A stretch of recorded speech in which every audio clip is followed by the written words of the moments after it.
நான் சொல்லக்கூடிய இந்த 2 டீ வகைகளையும் வந்து எடுத்துக்கிறது நல்லது. ஸோ இந்த டீ வந்து நம்ம எப்படி தயாரிக்கணும் அப்படின்னா, சதாவரி, அது கூட அசோகப்பட்டை, அமுக்கரா இது 3யும் வந்து ஈக்குவல் குவான்டிட்டி வந்து எடுத்து நம்ம பொடி பண்ணி வச்சுக்கலாம். ஸோ இதில 1 டீஸ்பூன் அளவு நம்ம ஒரு 2 டம்ளர் தண்ணி சேர்த்து கொதிக்க வச்சு, அது 1 டம்ளர் ஆக்கி வடிகட்டி எடுத்துக்கலாம். இது கூட வந்து நம்ம புதினா இலைகளோ, இல்ல எலுமிச்சை சாறோ வந்து நம்ம சேர்த்து தேன் கலந்து காலையில வெறும் வயிற்றில நம்ம வந்து எடுத்துக்கலாம். ஸோ அந்த மாதிரி எடுத்துக்கும் பொழுது, நம்ம உடலுக்கு தேவையான அந்த ஹார்மோன்ஸ் வந்து பேலன்ஸ்டா வந்து கிடைக்கும்.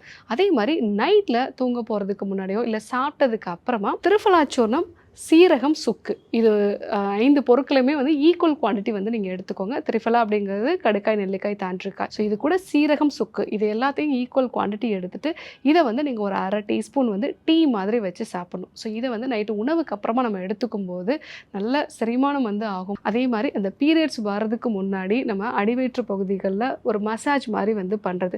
நல்லெண்ணெய் அது கூட தண்ணீர் சேர்த்தோ, இல்லன்னா விளக்கெண்ணெய் சேர்த்து ஒரு மசாஜ் மாதிரி வந்து பண்ணிட்டு, நல்ல ஒரு கனமான டர்க்கி டவல வந்து வெதுவெதுப்பான வெந்நீர்ல நனைச்சிட்டு இடுப்பை சுத்தி வந்து ஒரு 15 நிமிஷம் வந்து நம்ம கட்டி வச்சுக்கிறது.